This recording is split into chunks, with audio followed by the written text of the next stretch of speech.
à tous et bienvenue dans cet épisode de la 4e saison du podcast de Away We Go, le collectif de freelance qui accompagne les acteurs du tourisme dans la production, les opérations, la vente ou encore le marketing. Je suis Alexis Ancinas, membre du collectif, et j'accompagne aussi les opérateurs du tourisme dans leur transition technologique. Avant de commencer, je tiens à remercier JetBlue, qui est partenaire de cet épisode. JetBlue, c'est une compagnie aérienne new-yorkaise qui relie plus de 100 destinations aux US et dans les Caraïbes, et surtout un vol quotidien au départ de Paris vers New York et Boston. À bord, un service aux petits oignons, avec notamment du Wi-Fi ultra rapide, gratuit pour tout le monde, même en éco, et une classe affaires Mint qui met la barre très haut. 24 suites privées avec porte coulissante et un vrai matelas qui se transforme en siège, et pas l'inverse. Bref, du confort en altitude. Pour l'instant, on va redescendre sur Terre. J'accueille Guillaume Cromer, entrepreneur et consultant au service de la transition du tourisme, directeur et gérant du cabinet ID Tourisme, administrateur de l'association Acteurs du tourisme durable, ancien président, je crois. Est-ce que j'ai tout dit ? Bonjour Guillaume, déjà, merci d'être là. Plein d'autres choses, mais oui. J'imagine. Merci pour l'accueil. Et déjà Guillaume, alors plein d'autres choses, qu'est-ce que c'est exactement ? Parle-nous un petit peu plus d'où tu viens avant de rentrer dans le vif du sujet. Non, mais je suis entrepreneur globalement. C'est un terme, je trouve, qui me définit bien. J'ai envie de, même dans mes différents projets, d'essayer de creuser, de trouver toujours des solutions, d'avancer, de remettre toujours en question ce qu'on fait, etc. Donc c'est quand même un état d'esprit aussi. Et sinon, d'où je viens, moi, je suis né à Strasbourg, en Alsace. J'ai des racines très importantes pour moi. Et maintenant, je suis basé à Grenoble, dans les Alpes, avec ma petite famille installée là-bas. Et voilà, je travaille sur ces sujets à la fois de tourisme durable, transition du tourisme, qui sont des sujets historiques chez moi. Et en fait, j'ai un côté très technophile. Et donc, je m'intéresse beaucoup à beaucoup de sujets autour de la techno, que ce soit forcément actuellement sur les sujets IA, mais aussi sur la question du Web3, de la blockchain, des cryptos, de la tech globalement. Tout ça, ça m'intéresse énormément. Donc, ça fait un peu une dissonance pas mal dans mon cerveau et dans mon cœur, mais ça fait partie de moi, c'est comme ça. On en avait effectivement un peu parlé, on va parler de ce grand écart et de savoir comment tu le gères, donc on va parler de dissonance cognitive, un peu de philosophie, beaucoup de transition du tourisme, et puis un peu de toi aussi. Est-ce que tu peux déjà ce que tu te définis comme consultant dans la transition du tourisme, tu peux nous définir ce que tu entends par là. Qu'est-ce que la transition du tourisme et quelle est la différence avec le tourisme durable ou responsable ? Ouais, on a pas mal de termes dans le milieu. Historiquement, on utilisait beaucoup les termes tourisme durable, tourisme responsable, qui étaient portés au départ d'ailleurs par beaucoup les tours opérateurs. Hein. Ça a démarré beaucoup comme ça en France. Les Voyageurs du Monde, la certification ATR qui est toujours là, hein, Agir pour un tourisme responsable. La transition du tourisme, globalement, c'est cette nécessité aujourd'hui de pivoter en intégrant en fait la question des limites planétaires, la question sociale, et d'essayer de se dire comment, dans un monde qui est contraint, on va réussir en fait à continuer à développer le secteur touristique, que ce soit les destinations, que ce soit les acteurs privés. Et donc il y a vraiment ce truc de comment on applique ce terme un peu galvaudé aujourd'hui de développement durable, appliqué en fait à un secteur qui est le secteur du tourisme. Et donc on appelle ça globalement la question de la transition du tourisme. C'est un peu un terme générique aujourd'hui pour sortir un peu de ce mot durable qui est un peu un mot valise et un peu controversé aujourd'hui, quoi. Et comment on intègre la technologie, parce que c'est aussi le but de cet épisode, c'est de parler de techno, IA en particulier, les nouvelles technologies en général, blockchain, Web3 un petit peu, mais on va essayer de ne pas perdre nos auditeurs. Je comprends. Comment toi t'intègres les nouvelles techno déjà dans ta vie de tous les jours, dans ton travail, et au sein spécifiquement de tes missions auprès des différents acteurs du tourisme ? Ce qu'on peut se dire aujourd'hui, c'est quand même que la techno, elle est au cœur de notre société, quoi. Enfin, tu vois, on a nos smartphones dans les poches, on le sort toutes les 2 secondes pour voir sur une notif. Enfin, ça fait partie de notre vie, quoi. Moi, avec 3 enfants à la maison, je vois bien que le numérique, c'est déjà au cœur de tout, quoi. Donc, à partir de là, on peut pas se dire, je suis dans le tourisme durable, donc, comme certaines remarques que j'ai pu avoir suite à des interventions et des conférences, en mode, oui, mais vous avez bien un smartphone ? Ben ouais, excuse, je vis dans le monde réel, je suis pas un ayatollah qui vit dans une grotte et qui est pas connecté au Wi-Fi, etc., quoi. Est-ce que c'est un Fairphone ? J'ai eu un forfait, j'ai eu un Fairphone, mais franchement, il marchait pas et c'était la misère. Et donc j'ai arrêté complet et je me suis dit, bon, en fait, je vais chercher surtout des trucs en fait qui fonctionnent, quitte à plutôt aller après sur du back market ou du recommerce pour vendre une boîte française et pour essayer de chercher en fait des trucs en occasion qui sont reconditionnés, etc. Donc il y a des solutions aussi. Après, pour trouver justement le bon équilibre, et c'est bien ça en fait le gros enjeu, c'est cette notion d'équilibre qui est cruciale aujourd'hui. C'est est-ce qu'en fait voilà, la techno, elle est là, elle est utilisée en fait par les clients, par les consommateurs, par les voyageurs. Tu peux pas te couper de ça. Donc, il faut arriver à l'intégrer, mais il faut en fait arriver à se poser régulièrement les bonnes questions par rapport à son usage en se disant, bon, bah, voilà, à quelle dose je vais le faire? Est-ce que ça... Et en fait, c'est toujours, tu contrebalances en fait l'usage de la techno par rapport à l'impact social, l'impact environnemental, et t'essayes de trouver un peu cet équilibre. Ça a de la performance économique pour mon business, pour ma boîte, mais derrière, c'est assez limité par rapport justement à l'impact environnemental et social, et justement de trouver cet équilibre-là, qui est jamais évident, parce qu'on n'a pas forcément toutes les datas en face pour mesurer ce qu'on fait. Mais en tout cas, si tu as toujours en fait cette triptyque dans ta tête, tu vas toujours quand même questionner en fait tout ce que tu fais par rapport à l'usage de la techno, quoi. Dont la question des IA en ce moment, quoi. Et donc, je pense que tu travailles avec des OGD, Ouais. donc des organismes de gestion. Des offices de tourisme, des agences départementales régionales du tourisme. Tu travailles aussi avec d'autres acteurs, type tour opérateur, agence, où tu travaillais? Ouais, j'ai travaillé un peu avec des TO, moins, parce qu'ils font moins appel à du consulting quand même, je trouve. On a moins cette culture-là. En France, c'est quand même le consulting est très tourné vers des marchés publics et donc d'aller travailler avec les collectivités ou avec les OGD. Un peu des startups, même si le truc est quand même très trusté par les incubateurs tourisme en France. Et donc, on arrive quand même à avoir quelques contacts avec des startups pour essayer de les aider à trouver le marché, quoi, essayer d'affiner ça et voir les connecter directement avec le marché, ce que font des incubateurs. Mais nous, on le propose ici en direct avec ces boîtes-là. Donc ouais, on a un peu toute cette variété de clients aujourd'hui, quoi. Et donc là, tu parlais des technologies et de comment les adopter tout en étant respectueux de ces valeurs, des valeurs liées au tourisme durable, au tourisme responsable de manière spécifique, mais au côté social, au côté environnemental. Quels sont les conseils principaux que tu donnes à ces acteurs, à ces organismes? Quels sont les conseils qui sont le plus mis en place? Et après, quelles sont les expériences? Est-ce que tu as peut-être des cas d'usage ou des expériences précises à nous partager pour nous donner des cas concrets et comprendre comment les choses sont mises en place? Donc. En gros, quand on va bosser avec des OGD en particulier, on a fait quelques missions en fait sur la question de leur politique RSE, responsabilité sociétale de l'entreprise. Donc, c'est-à-dire comment tu traduis en fait les enjeux de développement durable dans ton organisation d'office de tourisme. Et donc comment tu vas essayer de... tu vois, les offices de tourisme en France, elles ont 4 compétences obligatoires. L'information, la promotion, l'animation des socioprofessionnels. Et donc comment tu arrives à intégrer dans chacun de ces métiers une forme de responsabilité par rapport à la question environnementale, sociale, etc. Et forcément, là-dedans, tu as de la tech, tu as du numérique, parce que tu vas avoir les conseillers qui vont utiliser le numérique par rapport à la question des SIT, des systèmes d'information touristique comme Apidae, etc. Comment c'est utiliser ça? Est-ce que ça prend beaucoup de temps? Comment, demain, on pourrait se dire, on va quand même essayer de... C'est quand même un boulot qui est hyper chronophage, en fait, pour les conseillers des offices de tourisme, d'aller récupérer toutes les données de chaque offre, etc., pour les mettre dans les bonnes cases, en fait, dans le système d'information touristique. Tu te dis, aujourd'hui, 2025, il y a peut-être un truc un peu plus malin par rapport, en fait, à faire ça, en utilisant potentiellement... des agents IA, ou en tout cas les agents IA qu'on aura demain pour pouvoir scraper de la donnée correctement, les mettre au bon endroit, etc.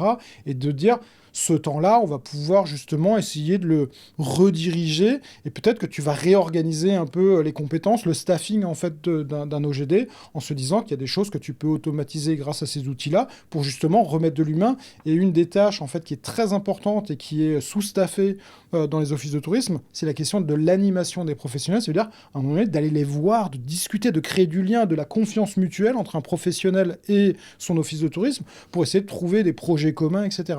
Et ça manque énormément. Et c'est justement là où cette révolution autour de l'IA peut être hyper intéressante pour justement remodeler un peu cette distribution un peu des compétences et du staffing dans les offices. Et ça, c'est assez intéressant. Plutôt que de se dire, on va tout péter et ça va faire de la casse sociale, etc., quoi. Alors, il y a deux sujets. Il y a le premier sujet qui est que comment est-ce qu'on implémente et qu'est-ce qu'on implémente et quelles sont les conséquences sur Et de la culturation. l'acculturation, enfin comment est-ce qu'on acculture et quelles sont Il les y en a qui conséquences. flippent. Hein. Ah bah oui. Et ça, on va revenir dessus après, mais est-ce que tu peux nous donner un cas concret sur un outil, une méthodologie, mais plus un outil, un outil lié à l'IA que tu as pu mettre en place, que ce soit sur le scrapping de données, que ce soit sur l'étude, l'analyse de données. Est-ce que c'est le genre de choses Nous que tu aujourd'hui, proposes? c'est des choses qu'on expérimente surtout dans la boîte chez nous, Ok. dans la boîte de conseil chez ID Tourisme, pour essayer de voir comment on peut faciliter en fait certains usages avant d'aller derrière en fait proposer des choses directement aux OGD. Ok. Donc c'est vraiment, on va se créer des GPTs dédiés par rapport à des sujets. Nous, il y a une mission en fait qu'on doit faire souvent pour les territoires, c'est de faire un diagnostic du tourisme sur un territoire.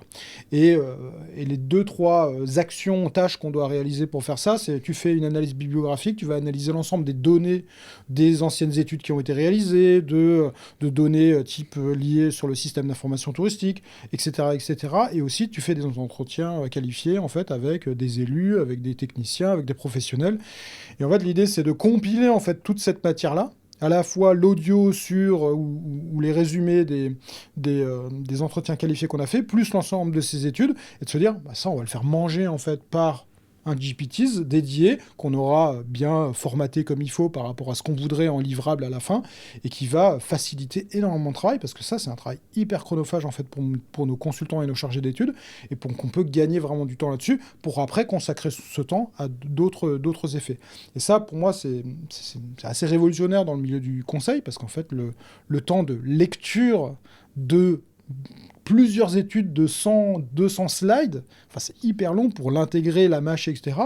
Et aujourd'hui, en fait, tu peux faire des super résumés, de comprendre, il fait les liens, en fait, entre différents documents et tout. Ça, c'est quand même sacrément magique aujourd'hui, quoi. Donc tu demandes à des LLM, à des large language, Ouais, de résumer, analyser et te donner et les mettre dans les bonnes cases. et les mettre dans les bonnes Ça veut cases. dire que limite, je vais lui donner en fait mon sommaire dédié d'un diagnostic touristique sur un territoire, et je vais lui mettre, bah, remplis-moi les cases par rapport à tout ce que j'ai besoin. Et après, je vois où il y a des trous dans la raquette, et en fonction des trous dans la raquette, et ben, je vais continuer à creuser, peut-être plus à la main et avec des entretiens complémentaires, etc. En disant, ah, là, il manque des données, c'est pas normal, il va falloir qu'on les trouve, etc. Et je vais faire un petit pont. Là, tu as parlé des GPTs. Pourquoi utiliser ChatGPT plutôt qu'Anthropic ou plutôt que Mistral J'ai pas encore testé le chat. Je vois tous les posts sur LinkedIn actuellement en mode souveraineté, pousser le chat, etc. Donc je pense que je vais le tester. Anthropic, j'ai testé, je trouve que c'est plutôt pas mal sur le côté rédactionnel, sur des trucs. Par ailleurs, on est en train de voir pour faire justement un peu des articles de blog sur des sujets, etc. Je le trouve assez bon là-dessus. Mais sur le côté mode projet GPTs aujourd'hui de ChatGPT, je trouve ça assez solide et je suis pas allé creuser sur d'autres outils, quoi. Donc pour l'instant, je suis là-dessus.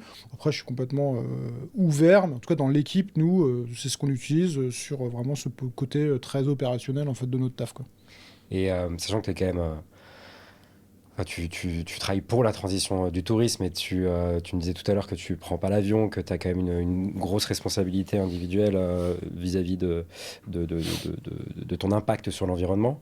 Euh, Est-ce que tu as regardé, fait des études, regardé un petit peu comment ça fonctionne? Enfin, quelle est la pollution émise, le CO2 émis par un chat GPT versus un Anthropic, versus un Mistral? Est-ce que c'est quelque chose qui pour toi est pertinent? On en entend parler, à se dire bah, plutôt, on va plutôt choisir Mistral, les data centers sont en France, c'est C'est du nucléaire. c'est exact, c'est de l'électricité, c'est du nucléaire. Mmh. Mais donc c'est moins polluant dans l'immédiat. Après, effectivement, on a aussi une grosse question sur la pollution nucléaire. Mais est-ce que tout ça, c'est des questions que tu te poses? Est-ce que tu as lu des études là-dessus? Est-ce que tu as quelque chose à nous dire par rapport à ça? Si moi, je suis un fervent, si j'ai envie de diminuer au maximum mon empreinte carbone, mais que je sens que j'ai quand même un besoin d'utiliser, C'est pas vrai. si j'en ai envie, j'actionne déjà. Et j'ai envie de le faire encore plus. J'ai envie que Ouais. la plupart de mes actions soient éco-responsables. Est-ce que le choix de la technologie que j'utilise peut avoir un réel impact? Limite, c'est comme l'exemple du Fairphone avant, tu vois. C'est qu'à un moment donné, moi, je vais chercher surtout un outil là qui nous sert vraiment.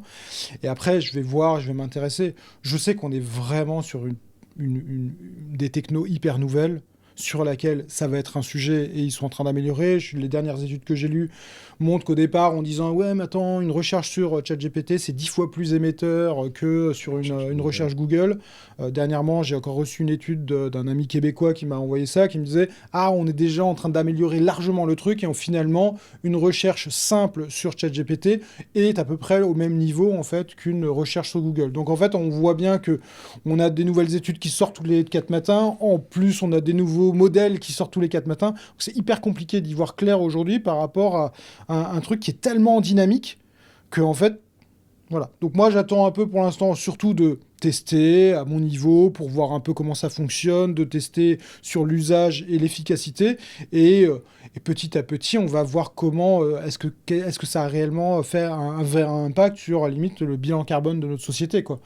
Mais aujourd'hui, je vais vraiment chercher quand même cet usage où on va vraiment gagner du temps, sur lequel on va pouvoir utiliser ce temps disponible pour faire en fait des choses qui ont du lien en fait et de l'humain avec nos clients pour aller les voir, s'échanger, co-construire ensemble, ce qui n'est pas possible aujourd'hui en fait avec des outils d'IA, quoi. Et pas simplement faire des études en chambre dans notre bureau facile et rapide pour augmenter le résultat de la boîte, quoi. Et justement, ce temps gagné, ça fait 2 fois que tu l'abordes, on va aborder le sujet. Ouais. Ce temps qu'on gagne grâce aux nouvelles technologies, qu'est-ce qu'on va en faire? C'est tout le sujet. Et qu'est-ce qu'on en fait déjà, surtout? Ouais, non, mais c'est tout. En fait, c'est tout l'intérêt presque du débat, je trouve, par rapport à la question de l'IA, quoi. Et c'est là où c'est super intéressant d'écouter les entrepreneurs qui réfléchissent là-dessus, les grands penseurs, et de confronter un peu ces idées, tu vois, entre Stéphane Mallard d'un côté qui a une vision, entre j'écoutais encore Julia là sur un dernier podcast par rapport à son regard sur tout ça. Enfin, c'est super intéressant justement d'avoir un peu ces personnes-là. Et pour moi, il y a le gros sujet là, c'est qu'à un moment donné, nous, dans notre métier, on va gagner du temps. Qu'est-ce qu'on en fait? Et c'est là où moi, j'ai une forme d'éthique. Donc, en fait, je me dis, je vais gagner du temps sur cette partie de la mission. Déjà, est-ce que tu le dis au client? Parce que tu vois, en gros, tu lui dis, non, faire un diagnostic touristique, c'est 10 jours. Et toi, tu sais très bien qu'en 3 jours, tu vas réussir à le torcher.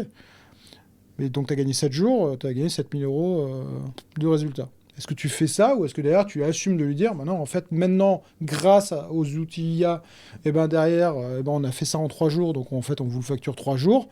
Et derrière, on va gagner du temps par rapport au budget de votre collectivité locale que vous avez prévu dans le marché. Et on va pouvoir réussir à faire plus de déplacements, plus de trucs. Ce qui pose après des questions aussi pas évidentes en termes de staffing chez nous, parce que tes salariés, tu peux pas les envoyer tout le temps sur le terrain à droite à gauche, ils sont crevés, la question de la qualité de vie au travail, etc. Enfin, c'est aussi compliqué, quoi. Et donc c'est là où il faut arriver à, encore une fois, à trouver un équilibre. Pour moi, dans la boîte, on va gagner du temps sur une partie, et donc il faut qu'on l'alloue plus à faire du terrain, clairement, mais il faut aussi en fait qu'on l'alloue à plus de, limite, remettre de la formation et de la recherche et développement pour nos salariés, ce qu'on a complètement perdu ces dernières années en fait dans les entreprises. J'ai vu une statistique dernièrement en fait. À une époque en fait, je sais plus, il y avait 40% en fait du temps alloué qui était pour la formation des salariés. Là, on est descendu à moins de 10%. On se forme plus, quoi. Et pour autant, on est dans une révolution numérique de partout et en fait, on demande limite à même des jeunes qui sortent d'études. Quoi? Vous n'êtes pas hyper formés sur tous les outils numériques qu'on a? Là, on vient d'accueillir une stagiaire. En fait, il y a plein d'outils numériques qu'elle doit découvrir et apprendre en fait pendant le stage. Et pour autant, on attend aussi qu'elle soit presque opérationnelle finalement sur ce qu'on veut faire. Et donc, c'est peut-être de réallouer aussi du temps dans l'entreprise à ça, à la question de la formation, à la question de l'apprentissage, pour que en fait ces gens-là se forment tout au long de leur vie vraiment, quoi. Et ça, c'est une forme d'éthique. Moi, j'ai ça dans l'entreprise. Mais j'imagine très bien qu'en fait, il y a plein de gens qui vont plus profiter. Allez, je fais plein de cash et après, je vais aller me balader, je vais prendre l'avion et je vais consommer à balle. Et ça va pas résoudre nos problématiques carbone dans la société, quoi. Et là, tu parles effectivement si ton client a un budget alloué et que tu réponds à son budget et que tu peux lui dire de manière très transparente, voilà, en fait, ça va me prendre moins de temps de faire la mission. Mais est-ce que du coup, l'année prochaine, il va revenir vers toi en disant, finalement, du coup, maintenant, le budget, c'était pas 10 000, c'est 3 000? C'est un risque. Ou qu'un autre concurrents approchent aussi en disant, bah voilà, ils vous proposent 10 000, nous on propose 3 000 parce qu'en fait ça prend que 3 Bien jours. Donc... Il y a un vrai risque là-dessus, oui. Mais c'est là où il faut que nous, dans notre métier, on doit réussir à toujours trouver en fait la plus-value qu'on va apporter. Tu vois, la valeur ajoutée, enfin, c'est toujours pareil, c'est comme sur les réseaux sociaux, sur LinkedIn et autres, où tu dois faire des posts à valeur ajoutée. Dans notre métier, il faut toujours en fait qu'on arrive à montrer la valeur ajoutée. Et pour moi, la valeur ajoutée, surtout aujourd'hui avec les outils d'IA qu'on a, c'est dans l'humain, encore une fois. C'est dans la transformation en fait des organisations par... nous, ce qu'on dit, c'est le côté tête, cœur, corps, quoi. C'est comment, en fait, tu touches les émotions, tu touches le cerveau des gens, et tu touches la mise en mouvement collectif sur un territoire pour qu'en fait, on y arrive. Et ça, ce ne sera pas remplacé, en fait, par des IA et pas des ordi. C'est parce que nous, on a la capacité humaine de transformer, en fait, les individus. Ce qui est le plus complexe. C'est chiant, l'humain, quoi. Mais en fait, c'est par là qu'on va avoir une vraie valeur ajoutée et que le client va se dire « on continue à bosser avec eux parce qu'eux, ils arrivent réellement à transformer les choses, pas simplement à nous faire un rapport. » quoi. Est-ce que tu peux nous donner un exemple ? Bah là, la mission qu'on fait actuellement en Provence, là, chez toi, avec Provence Tourisme, c'est on doit faire un schéma de développement touristique. C'est un truc classique, c'est quelle est la politique touristique pour les 5 prochaines années dans le territoire. Et en fait, la proposition qu'on a fait au départ avec eux, c'est de dire, bah, nous, ce qu'on aimerait faire, c'est justement appliquer ce format tête corps cœur pour essayer d'embarquer les collectifs. Et en fait, on fait ce qu'on appelle une espèce de caravane. On embarque en fait en déplacement sur l'ensemble du territoire avec des ateliers où on va faire venir non pas juste des acteurs du tourisme, mais des scientifiques qui vont nous parler avec leur cœur des problématiques d'impact du changement climatique en Camargue par exemple. Puis on va se déplacer, on va aller un peu plus loin et on va rencontrer un entrepreneur qui travaille sur la question de la conchyliculture et qui va nous parler en fait de sa problématique, etc. Et en fait, il y a de l'émotion qui passe en fait dans ces rencontres-là. Et à la fin, bah, la stratégie collective en fait qu'on va pondre, eh ben, elle est réellement, elle est faite avec le cœur et les gens sont impliqués et veulent continuer à la suivre et à la partager en fait dans le temps. Et ça crée vraiment de l'impact quoi, réel. Mais c'est lourd après à mettre en place parce que, bah oui, on y va de 8h du matin jusqu'à 20h le soir, on continue tout ça. Et là, c'est beaucoup moins techno, quoi. Mais la techno, derrière, en back-office, en fait, elle nous aide énormément à préparer ça et à avoir un document hyper nickel, mais qui sera fait en moins de jours que dans les jours qu'on faisait il y a 5 ans dans nos cabinets de conseil, quoi. Et dans une ère de restriction des budgets, si on a la techno d'un côté qui nous permet d'être plus productif, tu parles de tête, corps, cœur et d'être sur le contact humain, mais est-ce que l'humain étant l'humain et vouloir être en concurrence les uns avec les autres, d'être le plus productif possible et d'essayer de diminuer au maximum les budgets, est-ce qu'on risque pas de se retrouver finalement qu'avec des machines ultra performantes qui nous permettent de moins réfléchir, de structurer notre travail et nous d'être plus là qu'en tant qu'observateurs et finalement ça va réduire le staffing, enfin réduire les emplois, les modifier bien évidemment, certains vont être transformés, d'autres vont être réduits et que tout ce volet humain dont tu parles aujourd'hui risque d'être mis au second plan. Bah, c'est sûr que c'est un risque, clairement, dans tout ce qu'on voit aujourd'hui et dans même les discours qu'on entend. Et tu vois, quand tu écoutes un Stéphane Mallard sur les sujets, tu sens bien que lui, sa vision, elle est assez claire, quoi. On est des algorithmes, on peut nous pousser, on peut être remplacé énormément sur plein de jobs parce que, bah, voilà, on est des algos, ils peuvent nous copier, that's all, quoi.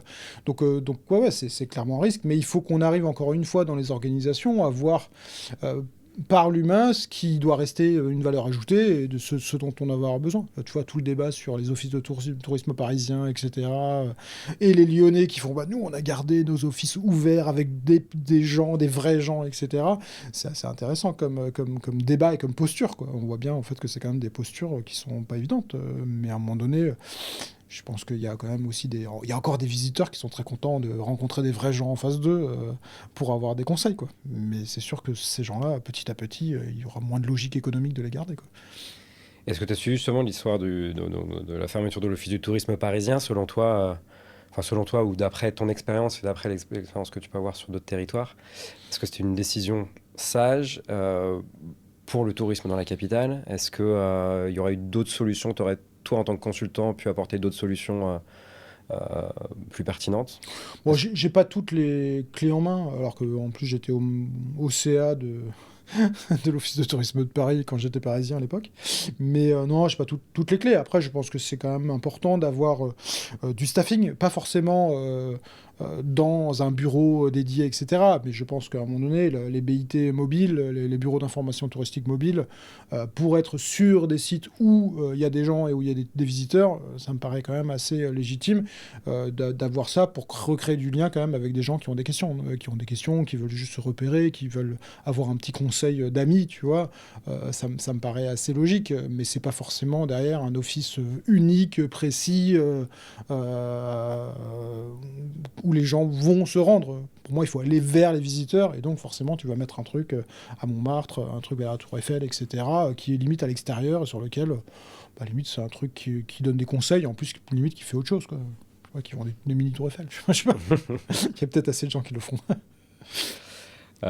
Ça marche. Je reprends un petit peu de recul pour reposer une question que j'avais un peu abordée au départ. Mais donc, tu es à fond dans la transition du tourisme et le développement durable. Tu es aussi très porté sur les technologies. Comment toi, comment tu le vis au jour le jour, ce grand écart? Je le vis bien, je suis sur mon sofa. Ma psy gagne beaucoup d'argent. Non, mais c'est pas évident. C'est clair que sur ce côté techno, j'ai réussi à faire le pas sur la bouffe, sur les fringues, sur l'avion, sur pas mal de trucs. C'est clair que sur l'aspect techno, je pense qu'il y a aussi ce truc où c'est pas simple de mesurer, tu vois, précisément. Je trouve notre impact, notre usage sur les outils, etc. J'en avais discuté pas mal avec Kern, tu vois, qui est cette boîte qui bosse un peu sur ce côté social média responsable. Et quand ils sortaient des chiffres, parce qu'ils faisaient un peu des recherches, ils montraient bien que ce qui est surtout important, c'est de ne pas renouveler, en fait, son matos. C'est quand même le gros poids, en fait, carbone, tout ça. C'est surtout d'arrêter de renouveler son téléphone portable et son ordinateur tous les ans, quoi. Pour partir de là, je suis quand même plutôt propre. Après, c'est clair que maintenant, il faudrait arriver à avoir une vraie lisibilité sur les usages de chacun, ou en tout cas à l'échelle de ton entreprise, par rapport à l'IA. Aujourd'hui, en fait, on l'utilise, on crée des GPTs, on crée des modes projet, machin, etc. On teste un peu les trucs. On va potentiellement aller sur Zapier ou sur Make pour essayer de tester un peu des trucs. Mais quel est l'impact réel de ça ? T'as pas une petite notif en disant « Attention, on est à 0,02 tonnes émissions carbone ». Non, t'as jamais ça. Ce serait cool, hein. Moi, j'adorerais avoir des outils comme ça, des petits plugins comme ça. Mais aujourd'hui, on l'a pas. Donc, on est quand même sacrément aveugle. Voilà, on voit des études passer, des débats sur les trucs. Je trouve qu'on est un peu léger là-dessus. Mais en tout cas, nous, ce qu'on essaie d'expliquer et d'inculquer en fait au staff, c'est d'essayer de dire, si vous utilisez en fait ces outils-là, c'est pour des trucs complexes, quoi. S'il vous plaît, vous n'allez pas demander une connerie sur ChatGPT, sur le dernier modèle le plus performant du LLM, quoi. Parce que voilà, c'est juste cette espèce d'acculturation. Mais c'est compliqué après de dire, de limiter, surtout qu'en plus je trouve que les jeunes générations là sont un full dessus, quoi. Pour eux, c'est naturel, quoi. J'ai même pas eu à y arriver la semaine dernière. Je lui ai demandé de faire un truc, direct c'était ChatGPT. Bon, maintenant moi j'ai l'œil, je vois très bien qu'est-ce que c'est ChatGPT, quoi.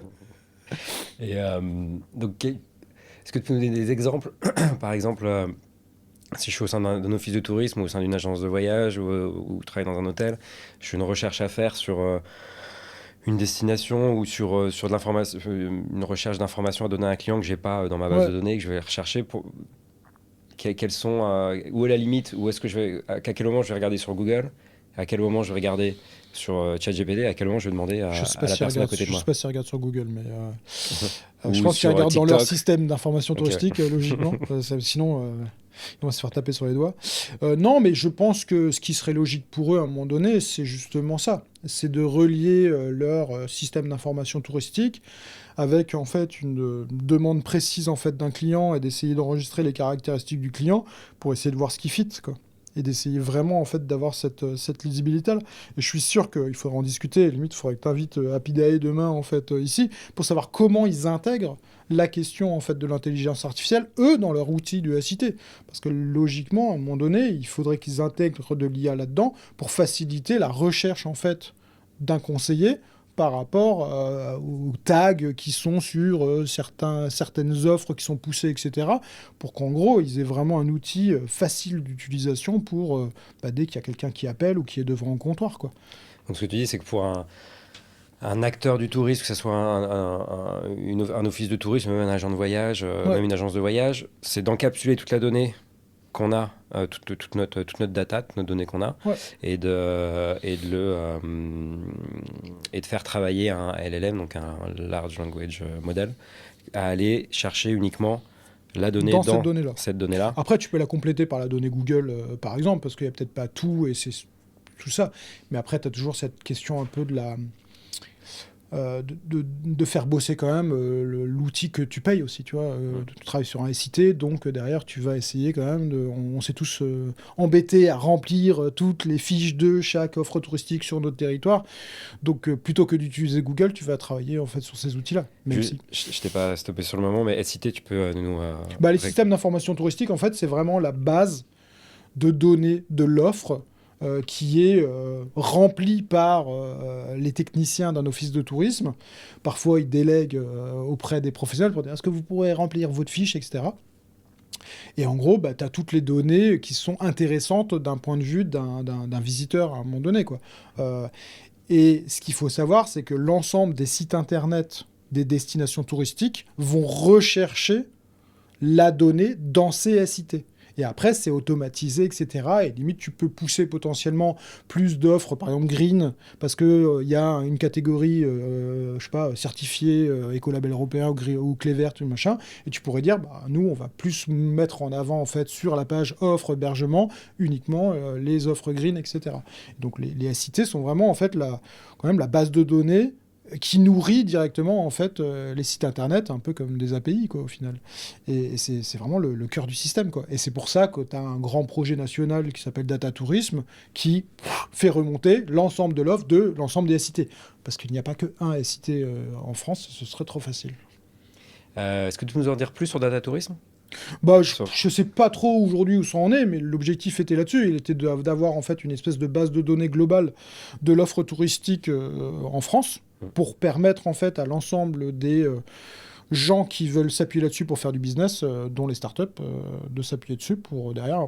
Tu récupères la donnée, tu la pousses derrière sur des applications de commercialisation de séjour Enfin, c'est quand même un truc très important pour essayer justement de vendre ça. Donc la qualité de cette donnée, elle est hyper importante, quoi. Parce que si derrière, en fait, t'as pas les bons horaires ou les bonnes informations, je sais pas, d'adresse, tout simplement, alors que y a des startups qui vont se baser là-dessus pour justement récupérer la donnée, faire des planificateurs de voyage plus des applications de pas à pas en direct pour vivre une expérience dans une ville, par exemple. Si la donnée est mauvaise là-dessus, ça craint, quoi. Oui, le resto est ouvert.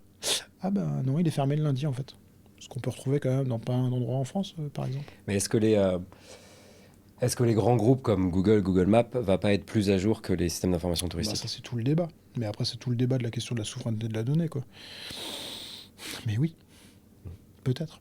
Parce que surtout, on a l'impression que, en tant qu'entrepreneur, tu te dis, en fait, c'est quand même plus important de mettre à jour ma fiche Google que de mettre ma fiche à jour sur le SIT, quoi. Parce que je veux plus avoir de business qui va venir via Google Maps, parce que j'ai un mec en local qui va taper restaurant végétarien, parce que je tape souvent dans une ville, par exemple, et je vais aller voir quels sont les restos végétariens à côté de chez moi, quoi. Plutôt que de dire, je vais aller sur le site de l'office de tourisme pour voir s'il y a des restos végétariens dans la ville. Ok, c'est trop compliqué. Ouais. Google Maps, quoi.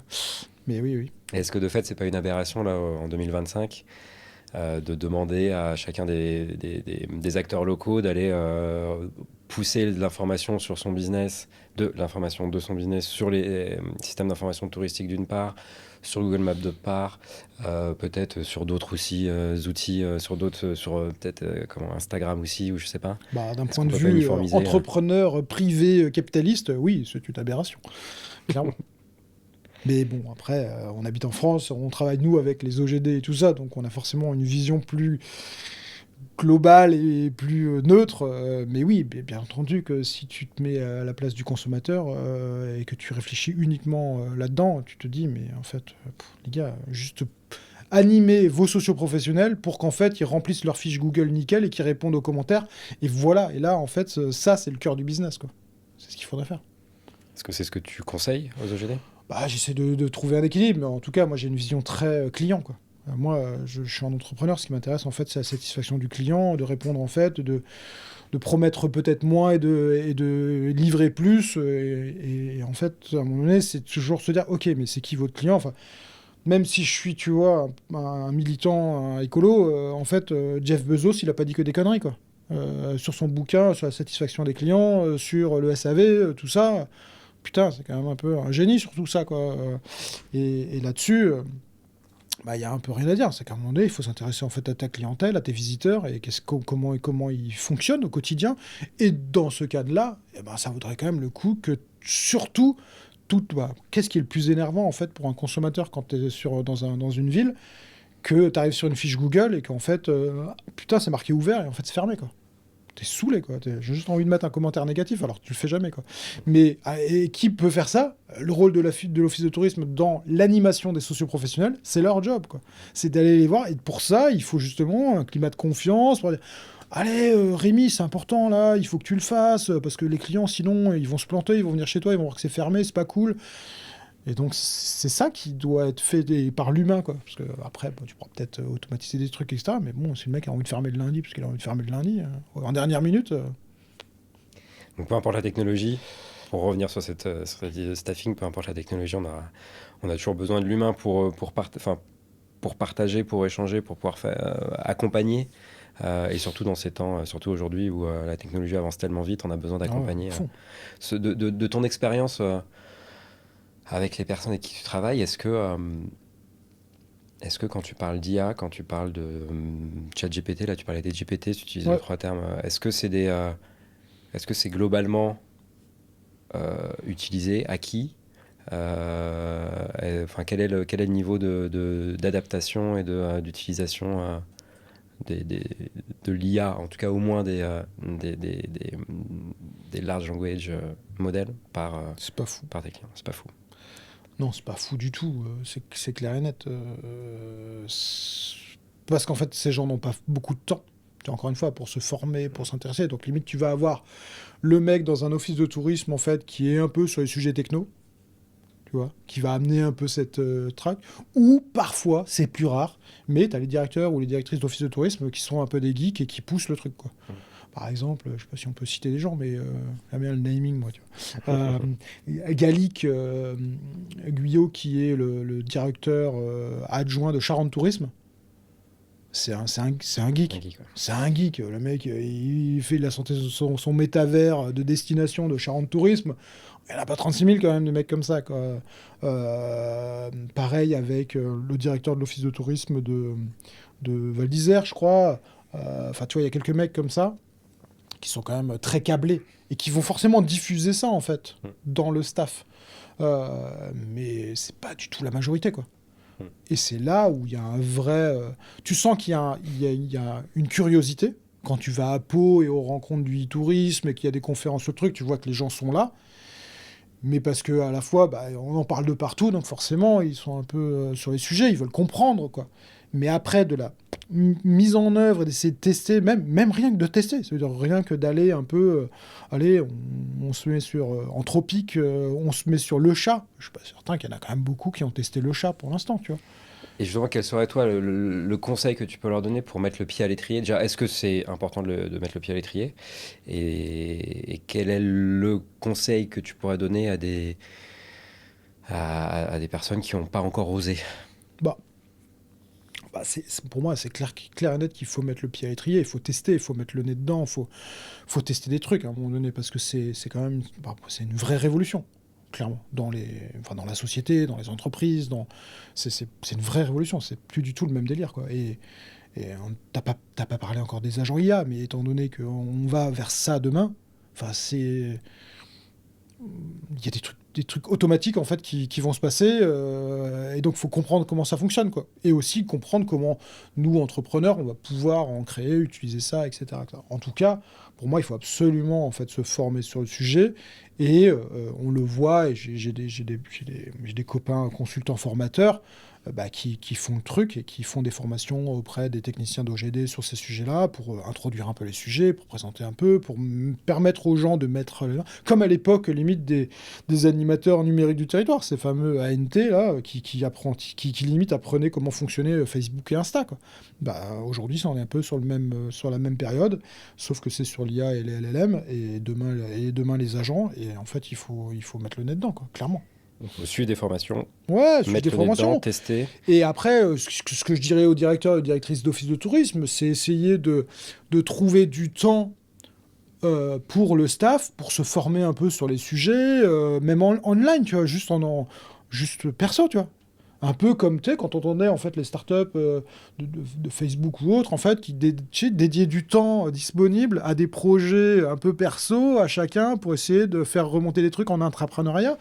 À mon avis, ça vaudrait le coup en fait d'instaurer en fait des trucs comme ça où tu files un peu de liberté de formation pour que les gens s'imprègnent un peu des trucs et limite quitte à ce que ça dise putain là j'ai une super idée, solution, ok bien on la pousse et peut-être qu'en fait ça va permettre à l'office de grandir aussi sur ces sujets globalement, donc ce sera assez pertinent de faire ça.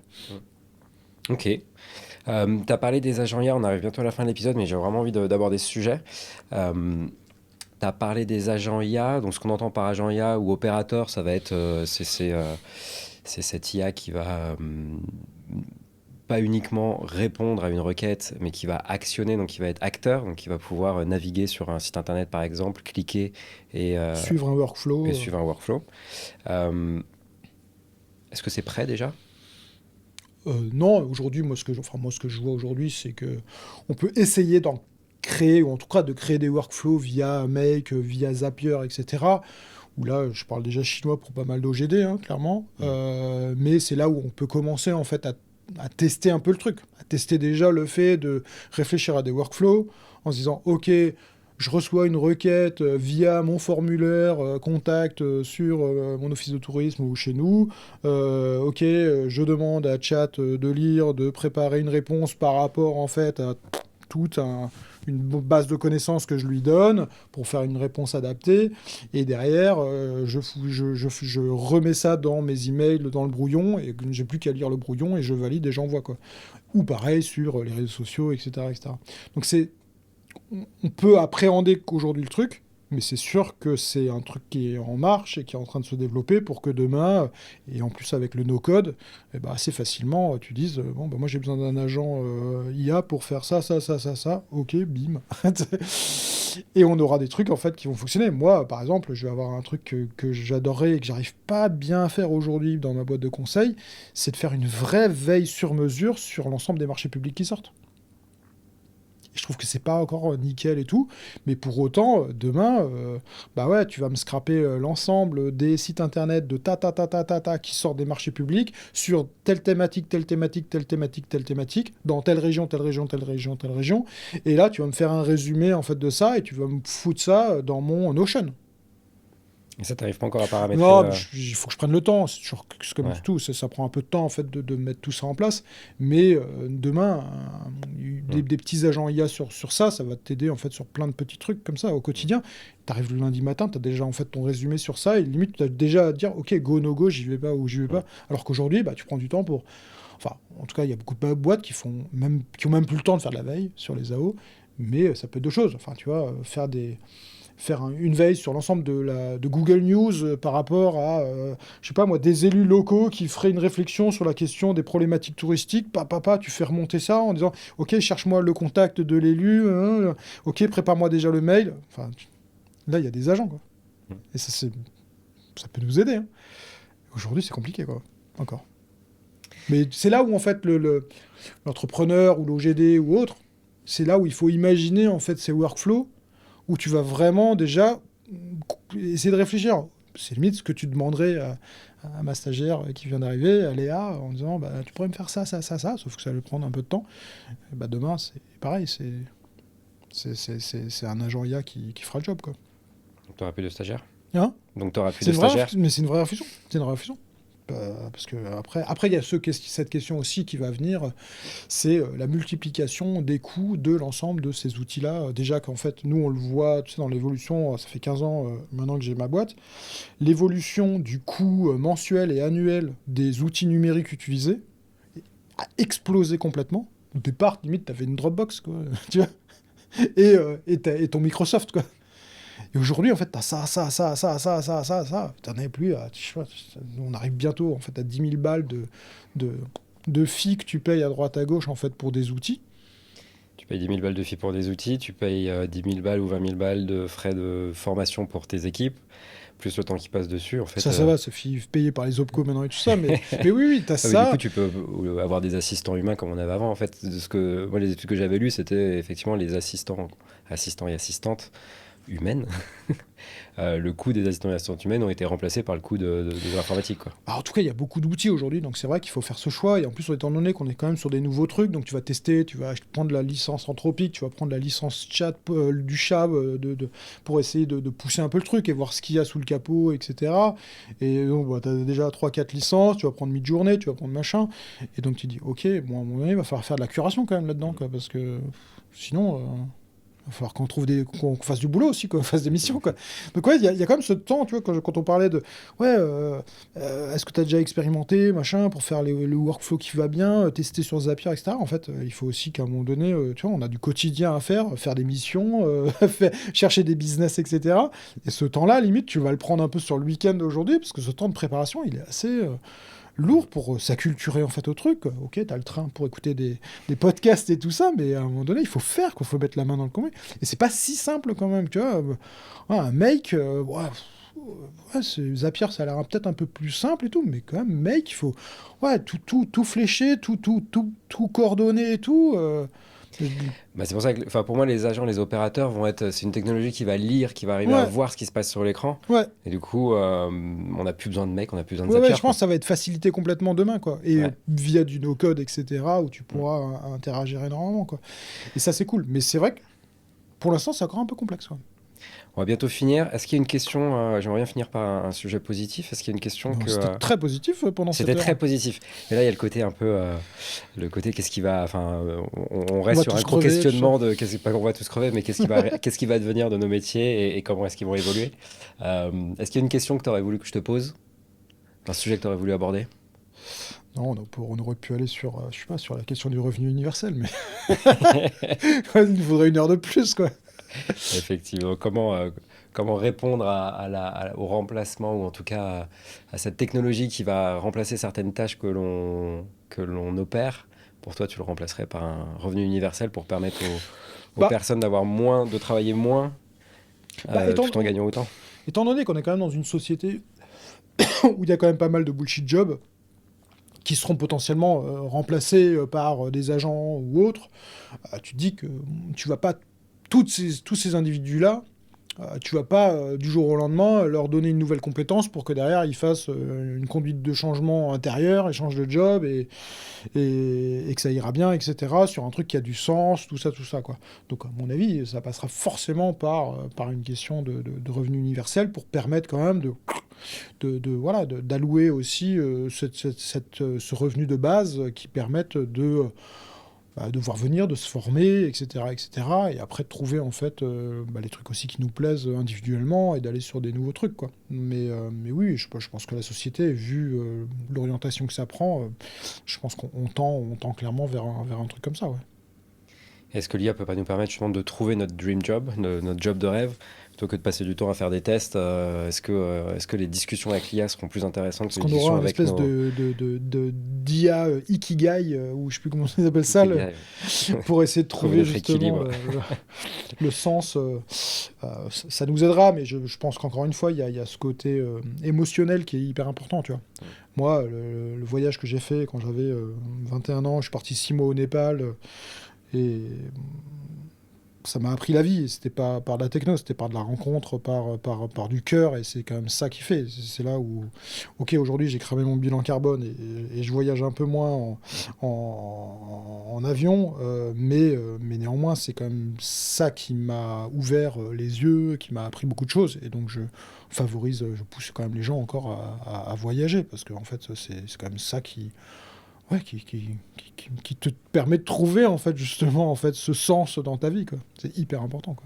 Et prendre le temps de voyager, et voyager longtemps, plus longtemps. Ouais, bah, c'est l'enjeu aujourd'hui, hein. Ouais. C'est d'essayer de voyager peut-être moins de fois loin, mais quand on le fait, eh ben, on prend le temps à la fois dans la durée et à la fois dans la sincérité de ce qu'on va faire en fait sur le terrain. Ça veut dire rencontrer les gens, faire des choses, et pas simplement consommer en fait le truc, quoi. On va finir sur ces belles paroles. Merci beaucoup, Très Guillaume. bien. Merci à toi. Merci pour cet échange. Et c'est trop court et en même temps, un épisode d'1 heure, c'est déjà assez long. On en refera un autre quand on aura les agents qui seront nickel et tout ça pour en reparler. Exactement. On fera un update. Et ça va arriver vite. Je crois, ouais. C'est déjà en train d'arriver, mais ça va arriver sur le sol français plus rapidement qu'on ne le croit, ou en tout cas qu'on l'espérait il y a quelques mois encore. Écoute, merci beaucoup, Guillaume. Je remercie aussi, je profite pour remercier notre partenaire L'avion qui est là. L'avion qui est là et qui nous permet de voyager et de faire ces belles expériences, pour le coup avec JetBlue du côté des États-Unis. Merci à toute l'équipe du podcast, à Marjorie, à Marie, à Audrey, à Olivier, à Paul, et j'espère que j'en oublie pas. Merci à Wact Studio, grâce à qui on enregistre cet épisode aujourd'hui. Et puis en tout cas, chers auditeurs et chers auditeurs, j'espère que cet épisode vous a plu. Dans quel cas, mettez 5 étoiles, abonnez-vous pour pouvoir suivre ce qu'on fait. Allez sur la page LinkedIn de Away We Go, AWAYWEGO, pour suivre notre actualité. Et puis je vous dis à très bientôt pour de nouveaux épisodes.